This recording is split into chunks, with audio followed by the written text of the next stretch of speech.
देवेश्वराय देवाय देवसम्भूतिकारिणे प्रभवे सर्ववेदानां वामनाय नमो नमः।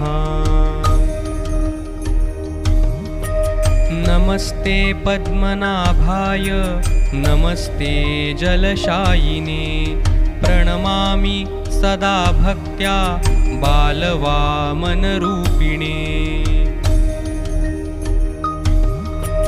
नमः शार्ङ्गधनुर्बाण पाणये वामनाय च यज्ञभुक्फलदात्रे च वामनाय नमो नमः।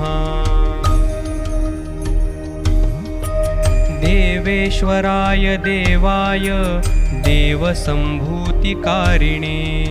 प्रभवे सर्ववेदानां वामनाय नमो नमः।